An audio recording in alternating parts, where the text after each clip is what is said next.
Did you have any? You said you had brothers, all brothers. Hmm. What's the dynamic with that? Oldest to youngest. What's your I'm the relationship with them? youngest. I have a brother. They're older than me, 13 and 14 years older. Wow. So the middle one, yeah, I was like the makeup child because my parents actually split up for 9 years. Wow. And when they got back together, then here I come.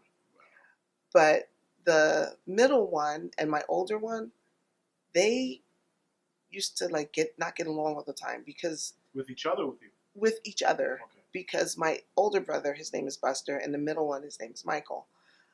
Buster was the one we were supposed to all aspire to. You know, we were supposed to be like him, A student, brilliant, just smart.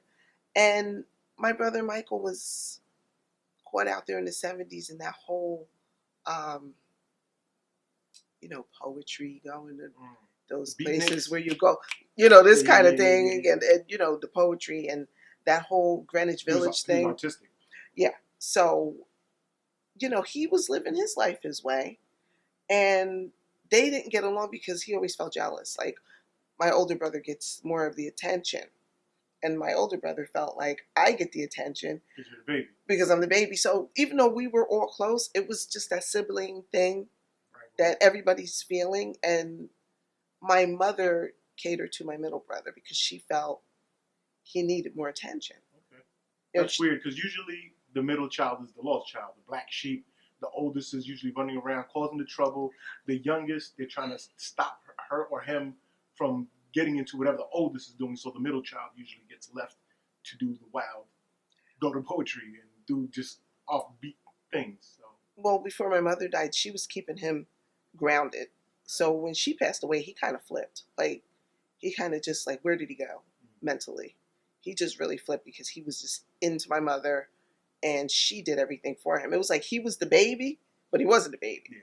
Yeah. So the dynamic was good because my middle brother is the one that was my caregiver in terms of when my oldest brother was at school, my middle brother was taking care of me while my parent was working. Okay. So me and him got close because he was the one to give me the life knowledge at 13. Yeah, whatever his knowledge was not yours. I'm 13, and one of the things he told me was just live life like it's just you. Because if how old was he at this time to give such sage information? He was in his 20s. Okay. I was like 13. And I'm like, what are you talking about? He said, if you just live life like it's only you and maybe other people will be an asset to you, you'll never fall. Wow, interesting. So I just took it in. But, as getting more mature for myself, I was like, you know what? He's right. Because people and humans they'll fail you. Yeah.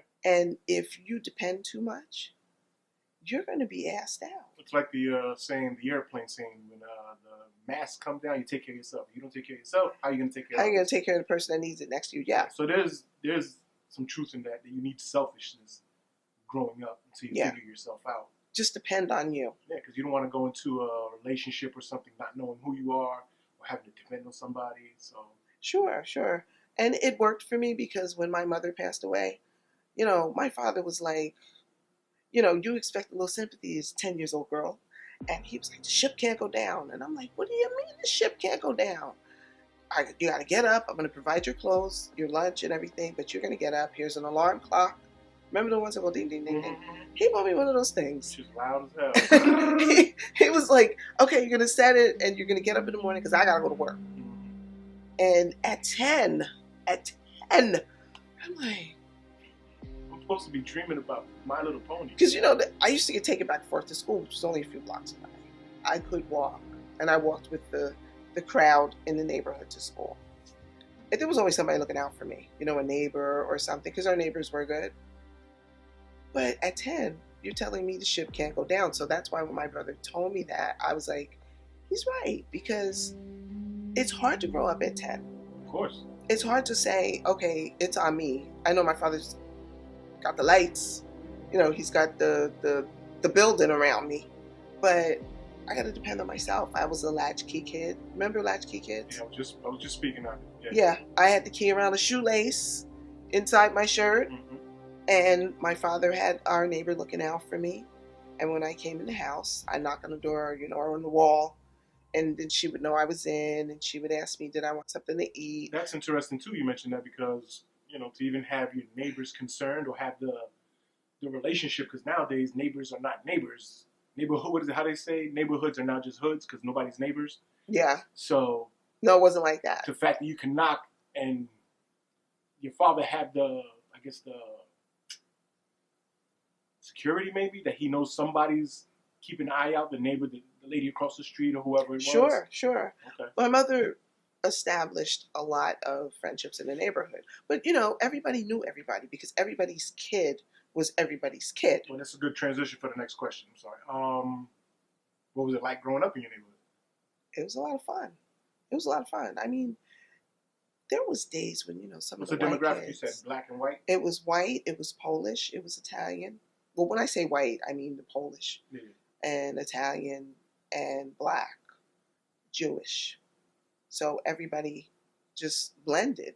And because our parents knew each other, because we all went to the same school. Yeah. So you had your parent-teachers meetings, and everybody just knew everybody. So if I was acting up and you lived across the street and saw me acting up, you're going to give me a reprimand. And as soon as my father comes home, you're knocking on the door. Let him know what happened. Exactly. So that's how everybody around there grew up.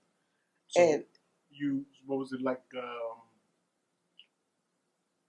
Nowadays you don't let your kids go out. I don't let my kids run up and down the streets. It's just a little crazier now. Was it a little more freedom back in the It was all freedom. Because when you said, I'm going outside, you were out. You were just outside. Exploring. So, but you were always a holler away, And my father had a whistle. Because when it was time to eat, everybody went in the house between 4:30 and 6 o'clock.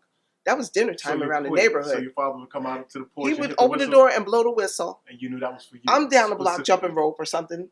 And I'm like, that fucking whistle. But not for nothing. That's pretty smart.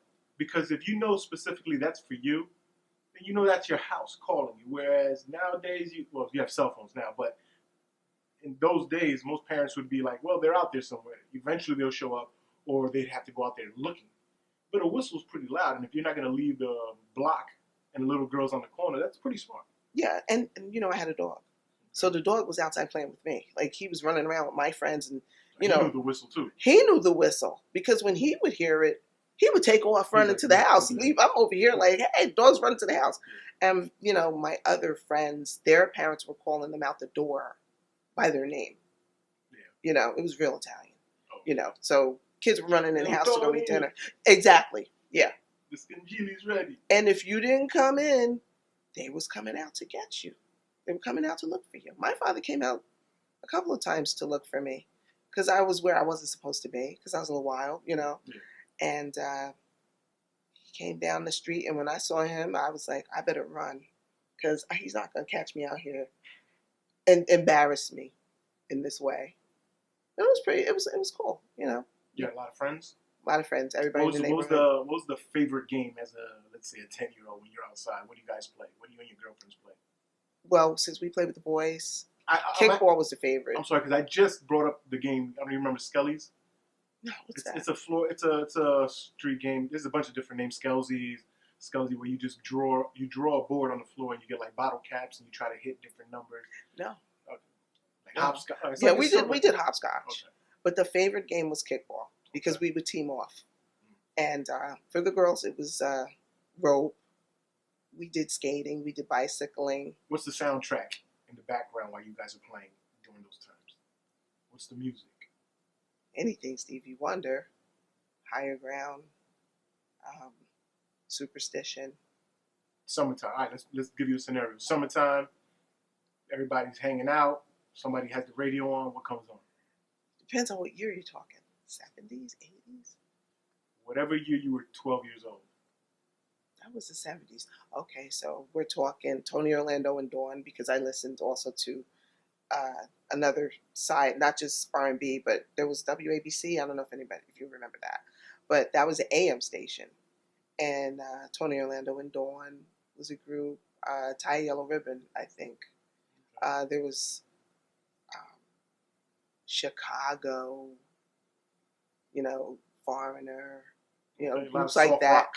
Yeah. Carly Simon, stuff like that. Okay.